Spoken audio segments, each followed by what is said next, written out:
Olá pessoal, eu sou Rafael Vizentin, técnico em eletroeletrônica no Departamento de Engenharia Elétrica da UFSCar. Esse vídeo é a continuação sobre o NE555.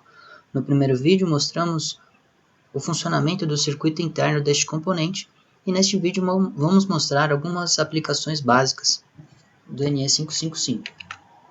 Para isso iremos utilizar o Application Note, a N170 e os datasheets das fabricantes National Semiconductor, Texas Instruments e ST Microelectronics. Aqui vale um destaque, pessoal. O 555 foi projetado pelo engenheiro Hans Kamenzi e ele trabalhava na Signects. Essa empresa lançou o 555 em 1972, em meados de 1972, e lançou o Application Note, a N170. Depois a Signects foi comprada pela Philips Semiconductors, que relançou esse Application Note. E depois, então, a Philips Semiconductors, hoje é a NXP Semiconductors, fabricante da qual podemos encontrar datasheets de diversos componentes hoje em dia. Então fica aí a recomendação para vocês procurarem um pouco da história do engenheiro e do projeto do 555, é sempre bem interessante. Na agenda deste vídeo, iremos fazer algumas considerações de projeto baseadas no Application Note 170 e depois apresentar algumas simulações de aplicações básicas do NE555 utilizando o software de simulação LT-Spice. Então, pessoal, a primeira consideração de projeto que o Application Note 170 traz para a gente é a respeito de variações na tensão de alimentação, que essas variações podem causar perdas na temporização, na acuracidade da temporização, devido à relação entre os limites de trigger e de threshold. A gente lembra que o trigger e o threshold são comparados aos valores de referência de 1/3 de VCC e de 2/3 de VCC. E esses valores são produzidos por um divisor de tensão interno, do componente. São 3 resistores de 5K aí para produzir esses valores de 1/3 e de 2/3. Então qualquer variação na tensão de alimentação vai causar variação nesses valores de referência e pode causar aí uma perda na acuracidade da temporização. O Application recomenda a gente utilizar fontes bem estáveis, bem filtradas, e também sempre utilizar um capacitor de bypass entre os pinos 8 e o pino 1 para filtrar aí esses ruídos. Uma outra fonte também de ruídos para tensão de alimentação é o próprio 555. A sua saída sendo hora alta e hora baixo, vai produzir uma carga diferente aí na fonte de alimentação, que pode também causar uma variação na tensão de alimentação. Então o próprio 555 é uma fonte também para instabilidade da tensão e temos aí então a necessidade de usar um capacitor de bypass. Uma outra consideração de projeto que o Application traz para a gente é a respeito da acuracidade do 555. O 555 tem uma acuracidade típica de 1%, E a maioria das inacuracidades de suas aplicações se deve aos componentes externos, o resistor e o capacitor. Então, tem aí uma recomendação para utilizar componentes com maiores precisões, por exemplo, de 1% de tolerância. Ou ainda utilizar também o trim-pot em série, com os outros componentes para um melhor ajuste, para a gente ter aí um ajuste bem fino e poder manter aí a acuracidade de aplicação para aplicação. Uma outra consideração de projeto também é a respeito do coeficiente de temperatura do 555. O 555 possui um coeficiente de temperatura negativo da ordem de 50 partes por milhão por grau Celsius. O Application recomenda utilizar componentes externos com um pequeno coeficiente de temperatura positivo, para que aí possa ter aí uma compensação, quando o circuito é exposto a altas variações de temperatura. A próxima recomendação, pessoal, que eu trago aqui do Application Note é sobre o valor máximo de RA. A gente sabe que o RA aqui, a gente lembra que o RA está conectado entre o VCC e o pino de threshold, E o que acontece é que na entrada do terminal 6 existe um transistor bipolar. E o transistor bipolar a gente sabe que é uma fonte de corrente controlada por corrente. Então ele precisa de uma corrente aqui necessária para ter ali a sensibilidade do circuito. E essa corrente a gente precisa garantir uma corrente de 0,25 microamperes. Então, se a gente colocar um RA muito grande aqui, pode ser que não chegue essa corrente aqui no terminal 6. Não é? Então, uma forma de calcular o RA máximo é através dessa equação. A queda de tensão aqui em RA vai ser VCC menos 2/3 de VCC, quando chegar ali onde o threshold vai ter que produzir, né, essa corrente de disparo. Então, vai ter 1/3 de VCC sobre o valor da corrente. Chegamos nessa equação aqui. E aqui o exemplo, né? Quando o VCC for 15 volts, a gente tem um RA máximo aí de 20 MB, e quando o VCC for 5 volts, o RA máximo aí de 6,6 MB. Então é importante aí ter essa consideração quando a gente for fazer o nosso projeto, né? São os valores máximos de RA aí para nossa temporização. Uma outra recomendação que o application traz para a gente é a respeito do valor mínimo de RA. Ele dá um valor de 5K. Mas ele também faz a observação que valores menores do que 5K não sejam impraticáveis. Esse valor ele deriva de que aqui no terminal 7 temos aqui aquele transistor Q14 que vai fazer a descarga do capacitor. Esse transistor, obviamente, ele tem um limite, não é um limite máximo, e ele terá que conduzir tanto a parcela de corrente da descarga do capacitor, como também uma corrente que vai vir aqui do valor de RA. Então, quanto menor for o valor de RA, maior é a corrente que ele vai ter que conduzir, tanto do capacitor, tanto de RA. Então, ele faz essa recomendação aí do valor de 5K, né? Então, para maximizar a capacidade, né, de absorção de corrente aí desse capacitor. A próxima recomendação que o application traz para a gente, pessoal, é a respeito do valor da capacitância. Esse valor pode variar de picofarads até milhares de microfarads. E deve-se certificar que a potência de dissipação do 555 não seja cedida. Por que isso? Porque quanto maior o valor da capacitância, maior também vai ser a corrente de descarga aqui que o Q14 vai ter que suportar. Não é? Valores muito grandes de capacitor vai ter uma carga maior, não é? E aí você tem que ter uma corrente maior para tirar toda essa carga aí nesse rápido intervalo de tempo. Então a corrente é muito alta. Então, temos aí uma relação, né, com o valor da capacitância e o valor de RA. Se a gente tem valores menores de capacitância, talvez aí o RA pode ser menor, não é? Então, mas a característica mais importante da capacitância é a respeito da sua corrente de fuga, né? Capacitores que tenham corrente de fuga, não é, vai ter aí uma corrente aí, interna no capacitor e vai afetar a sua carga. E afetando a sua carga, você altera a temporização da aplicação. Então, o application traz para a gente que capacitores de disco de cerâmico não são estáveis o suficiente, não é? Por causa dessa característica de corrente de fuga. Então, ele traz aí alguns capacitores, pode ser do tipo de mica, Miller, policarbonato, poliestireno, tântalo ou de tipo similar. A próxima recomendação, pessoal, que o application traz para a gente é a respeito do acoplamento AC no trigger. A gente lembra que o circuito é disparado quando a entrada no trigger cai abaixo de 1/3 de VCC, não é? E pelo funcionamento interno do circuito, se o sinal continuar abaixo de 1/3 de VCC, a saída vai continuar em alto, independente da sua temporização. Então vamos, por exemplo, a gente tem um circuito na configuração monoestável, você dá o disparo, não é? A saída vai a alto, ela fica em alto por um intervalo de tempo. Quando ela vai voltar abaixo, o trigger ainda está abaixo de 1/3 de VCC. Neste caso, a saída não volta ao seu estado estável, né, a zero. Ela permanece em alto.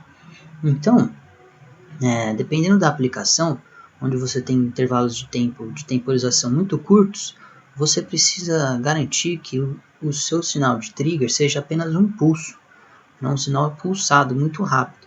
E o application traz aí essa configuração de acoplamento AC para garantir que seja apenas um pulso de trigger, não é? E o seu circuito não fique ali fixo em alto. Então você tem aí um capacitor ligado em série na entrada do pino 2. A próxima recomendação, pessoal, é a respeito do terminal 5, Control Voltage. Esse terminal 5 ele é conectado àquela tensão de referência de 2/3 de VCC. E na maioria das aplicações a gente conecta apenas um capacitor ao terminal 5 para fazer aí o desvio de ruído, sair para o terra e deixar o circuito mais estável. Mas existem algumas aplicações onde você quer aplicar uma tensão a esse terminal e com isso você pode variar a temporização do circuito, não é? Quando o circuito está na configuração monoestável, o application traz aí que essa tensão pode variar, pode ficar entre valores de 45% até 90% de VCC, enquanto na configuração astável, o valor aí no terminal 5 pode variar de 1,7 volts até o valor de VCC. E deve-se lembrar aí que quando você altera esse valor, você também altera o valor de disparo, não é? Que vai ser aí a metade do valor que você vai estar aplicando aí ao terminal 5. Aqui, pessoal, nossa primeira simulação, a configuração monoestável, onde temos aqui uma fonte que vai aplicar um pulso negativo, né? Vai de 5 a 0, dar o disparo aqui do nosso 555, que vai ir a alto, né? Vai ter a sua saída indo a alto, onde permanecerá por um tempo equivalente a 1.1 vezes o valor de RA vezes a capacitância C1, não é? Temos aqui o terminal de descarga e o terminal de threshold aqui ligado ao capacitor. E aqui é o terminal 5, o control voltage, aquele capacitor aqui para fazer o desvio de ruídos. O reset aqui então fica sempre conectado em alto para fazer a habilitação do circuito. Então aqui temos os nossos sinais. Aqui é o nosso sinal de disparo, quando ele cai abaixo de 1/3 de VCC, a saída vai a alto, não é? E aqui a tensão no capacitor, quando ela chega a 2/3 de VCC, como o pino do capacitor está conectado ao de threshold, quando chega a 2/3, a saída então é resetada. Então aqui a nossa primeira aplicação, pessoal, da configuração monoestável, não é?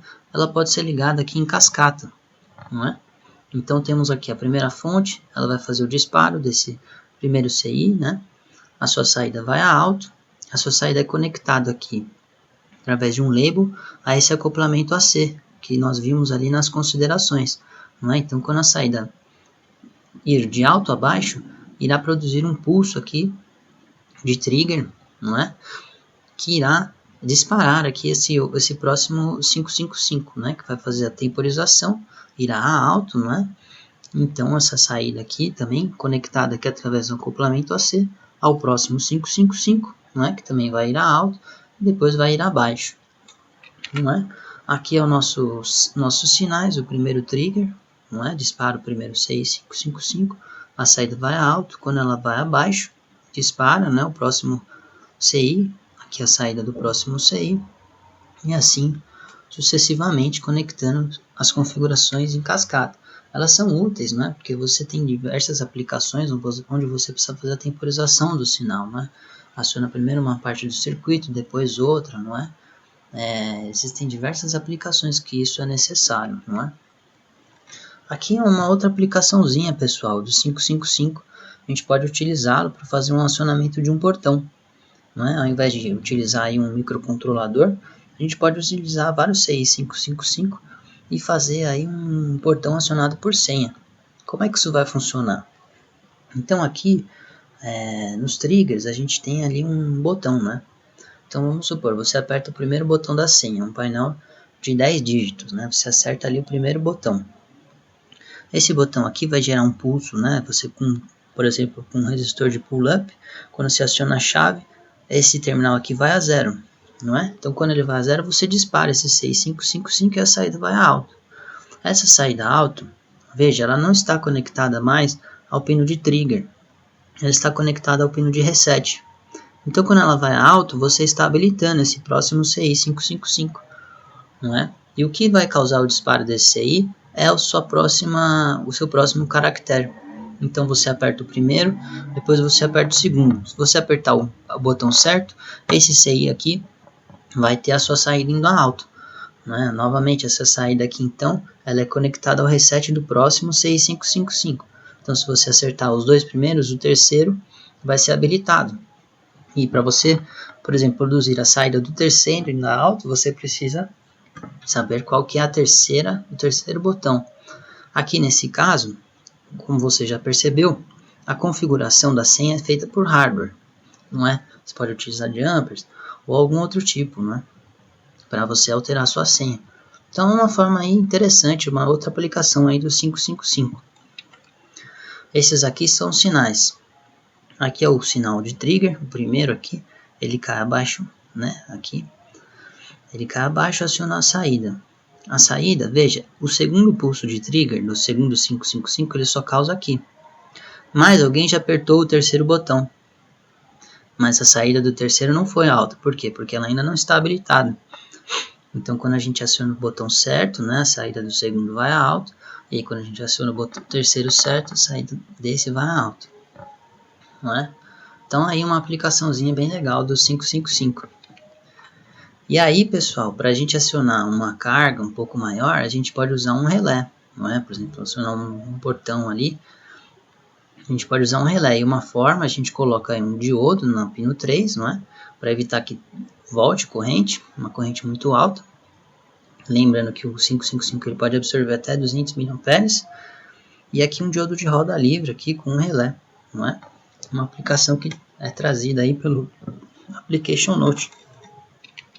Aqui, pessoal, nossa próxima simulação, a configuração astável, não é? Então a gente lembra que a configuração astável, ela não tem estado estável, então ela fica sempre alternando entre o estado alto e o estado baixo. O terminal de trigger aqui é conectado ao terminal de threshold e os dois são conectados aqui à tensão no capacitor, não é? E temos aqui o resistor RA e o resistor RB, onde o terminal entre eles é conectado aqui ao terminal de descarga.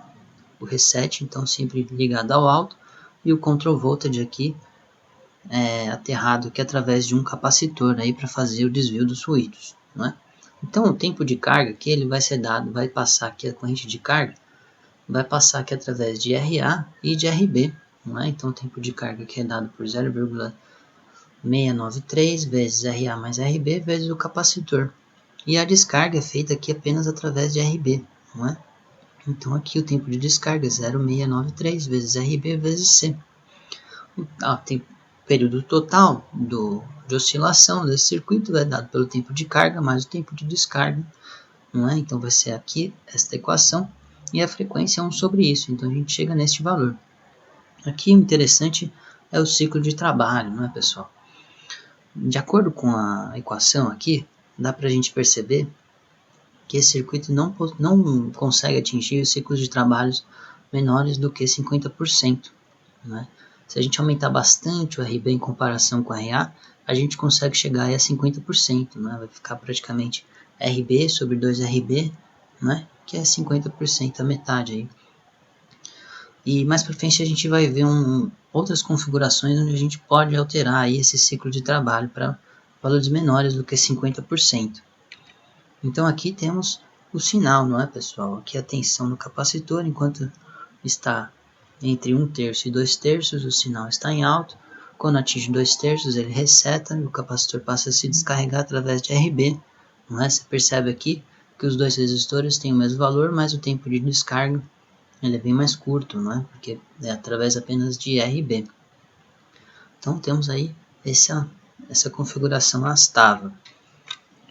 Então, como é que a gente pode alterar o ciclo de trabalho para ser menor do que 50%? A gente pode colocar aqui esses dois diodos, não é?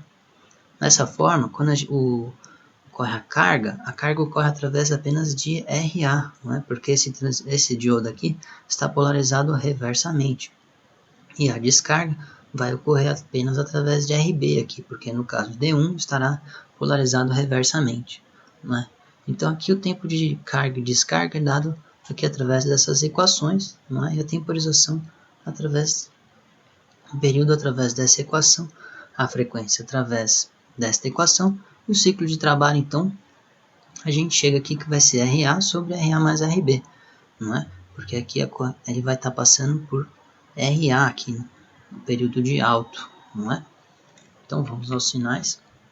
Então, aqui, quando o capacitor está carregando através de RA, ele fica em alto. Quando está descarregando através de RB, ele fica em baixo. Agora, a gente pode perceber que quando RA e RB são iguais, a gente atinge aí um ciclo de trabalho de 50%.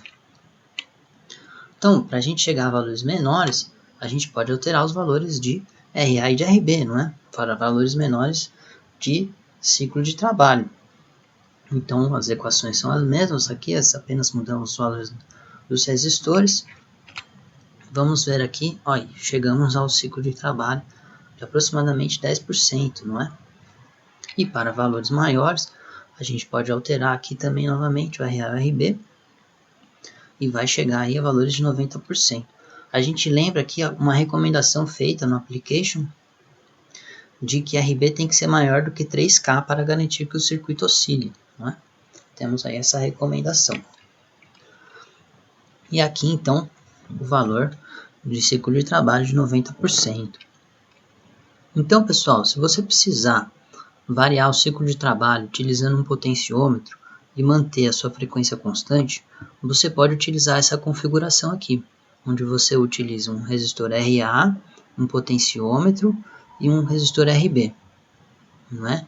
Assim, você evita de, por exemplo, quando você chegar no terminal central até o fim aqui do potenciômetro, você evita de dar um curto entre o terminal de descarga e o VCC, não é?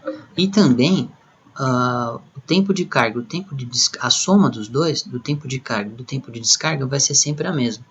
Por quê? Porque o tempo de carga ele é dado por R razão mais um R razinho aqui, que é o valor entre esse terminal e o terminal central. O R razinho vai variar, mas conforme o R razinho diminui, o RBzinho aumenta, não é? Então, o tempo de descarga aqui é dado por RBzão mais o valor aqui de RBzinho. Não é? Então, se a gente vai trazendo o terminal para cima, o RAzinho vai diminuindo, o tempo de carga diminui, mas o tempo de descarga aumenta. Então, o período se mantém constante. A mesma coisa, se a gente vai trazendo esse terminalzinho aqui para baixo, o RAzinho vai aumentando, mas o RBzinho vai diminuindo. Então, o tempo de carga aumenta, não é? Mas o tempo de descarga diminui. Mas o período se mantém o mesmo, que é dado por esse valor aqui, onde pote é a soma de R'zinho mais RBzinho. E a frequência vai ser dada por aqui, e o ciclo de trabalho vai ser dado por esse valor. Veja, ele tem um limite inferior e um limite superior, não é? Mas você pode variar o seu ciclo de trabalho utilizando um potenciômetro, não é? Aqui são os sinais. Aqui é o valor de RBzinho, ele é 25%, né? Aqui ele é um potenciômetro de 10K, quando ele está em 25% do seu valor, o RBzinho aqui, ele é 2K e meio, não é? Quando ele está em 75, ele é 2,7K. Então, quando ele está no valor menor, de 2K e meio, o tempo de carga vai ser maior, então o ciclo de trabalho é maior. Quando ele está em 2,7K, o tempo de carga é menor, então o ciclo de trabalho é menor. Então veja, a frequência do sinal é constante, mas o ciclo de trabalho é variável. Essa é uma aplicaçãozinha aí, uma outra aplicação do 555. Aqui, pessoal, uma outra configuração, onde a gente pode chegar em um ciclo de trabalho de 50%, não é? Então temos aqui o trigger conectado ao terminal de threshold e os dois conectados ao capacitor. O RB, então, ele é conectado ao terminal de descarga, aqui, e ao RA, e o capacitor aqui conectado aos dois, não é? Nesse caso, temos aqui uma recomendação aqui que o datasheet da ST Microelectronics traz para a gente, que o RB deve ser menor que a metade do RA, tem que ser menor do que a metade do RA, senão o circuito não irá oscilar, porque a junção entre RA e RB ficará sempre acima de 1/3 de VCC, e o circuito não disparará, não é? O trigger não chegará a menor que 1/3 de VCC. Então aqui temos o tempo de carga, dado por 0,693 vezes RA vezes C, e o tempo de descarga, então, é dado por essa equação aqui, que é um pouquinho mais trabalhada do que nos outros circuitos. Aqui, pessoal, são os sinais dessa configuração, não é? Temos aqui a curva aqui de descarga um pouquinho diferente daquela que a gente viu nas outras configurações, mas chegamos aqui num ciclo de trabalho de 50%. Aqui, pessoal, uma outra configuração onde podemos ter um PWM, uma modulação por largura de pulso. Veja, neste caso, o terminal 5, a gente aplica uma tensão, que vai, né, é o nosso sinal aqui. No terminal de disparo, você tem um trem de pulsos, não é, que vai estar sempre disparando o nosso circuito. E aqui o terminal de descarga e o terminal de threshold, os dois são ligados ao capacitor. E o reset aqui ligado em alto, não é? Então vamos ver como é que vai funcionar o nosso circuito. Aqui é a nossa saída, veja. Ela vai acompanhando o nosso sinal. Conforme o sinal aumenta, a saída vai ficando mais tempo em alto. Conforme ele vai diminuindo, vai ficando mais tempo em baixo, não é? Temos aqui o sinal do nosso capacitor. Ele carrega até alcançar aqui o V-Control. Quando chega na tensão do V-Control, ele descarrega. Você percebe que existe um tempo aqui em que ele não volta a carregar. Por quê? Porque nesse momento aqui não teve um sinal de disparo dentro do trem de pulsos, não é? Então temos aqui o sinal de trigger. Veja, nesse momento aqui não tem o sinal de trigger, ele ocorre apenas aqui. Por isso ficou esse tempinho aqui. Para resolver isso, a gente teria que ter um sinal mais frequente, né? Um sinal de pulsos de trigger mais frequente. Podemos também ter um PWM com dois NE555, onde o primeiro NE gera aí esse trem de pulsos, não é? E o segundo NE555 trabalha aí como um PWM. Então aqui temos novamente o nosso sinal de saída, né? Seguindo aqui o V-Control aqui, ó, veja, mais evidente, não é? Aqui a nossa tensão no capacitor.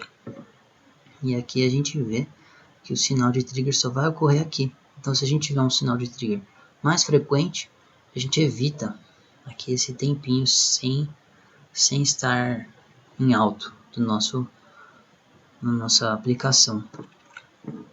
Aqui, pessoal, temos uma outra configuração onde vai produzir uma modulação por posição de pulso. Nesse caso, o circuito ele se autodispara. O trigger é conectado junto do threshold e os dois são conectados aqui à tensão do capacitor, não é? O terminal de descarga aqui entre o RA e o RB e o reset no terminal alto. Atenção, o nosso sinal aqui ele é conectado ao terminal 5, terminal V-Control. Então, aqui temos a nossa saída, não é? O sinal vai acompanhando o nosso V-Control, não é? A saída vai ficando mais tempo em alto, depois mais tempo em baixo, e aqui nós vemos o capacitor. A diferença aqui é que o capacitor ele não descarrega até o zero, não é? Ele descarrega até a metade do valor do trigger, não é? Até a metade do V-Control. Então, quando ele alcança a metade do V-Control, ele dispara, não é? Novamente o circuito, ele volta a carregar. E aí, quando ele atinge o V-Control, ele reseta. E quando ele atinge a metade do V-Control, ele volta a setar. Então, assim vai funcionando aí na modulação por posição de pulso. Aqui, pessoal, uma outra aplicação onde a gente pode gerar uma rampa linear, não é? Então, nós temos aqui uma fonte de corrente conectada aqui ao capacitor. Essa fonte de corrente, nesse caso, ela é estabelecida aqui por um divisor resistível, mas a gente poderia colocar aqui no lugar de R1, 2 diodos, por exemplo, não é? Para manter essa tensão aqui fixa, e aí teríamos uma fonte de corrente aqui. O capacitor aqui, a tensão no capacitor é conectada ao terminal de threshold e ao terminal de descarga, não é? Vai fazer a descarga do capacitor. O terminal 5, ele é conectado a um capacitor de bypass para fazer o desvio dos ruídos. O reset está habilitado, está para alto. E aqui temos um sinal de disparo, não é? Nesse caso, o circuito precisa de um disparo para que o capacitor comece a carregar com essa fonte de corrente. Aqui temos o valor da temporização, não é? É trazido aqui pelo datasheet da ST Microelectronics. Então temos aqui os sinais. Veja, o sinal de disparo, a partir dele a saída vai a alta e a tensão no capacitor carrega, né, um valor linear aí, um valor de rampa linear. Por fim, pessoal, eu gostaria de mostrar aqui o Application Note da Philips, não é? Que foi lançado em 1988. Então, essas são as aplicações daquela época. E essa Application Note, ele é uma reprodução do Application da Signects, não é? Então, veja, essas aplicações já são datadas aí, tem quase meio século, não é, pessoal? Então, ainda tem muitas aplicações. Veja, esse application ele traz muitas aplicações. Eu queria mostrar aqui para vocês, não é? Tem atrasos de tempo longos, não é? Dispositivo de aviso de velocidade, tacômetro de carros, não é? Método para alcançar longos atrasos de tempo, tacômetro. Temos aqui várias aplicações, ó. Um conversor DC-DC regulado utilizando 555. Então, são um material legal aí para a gente conhecer.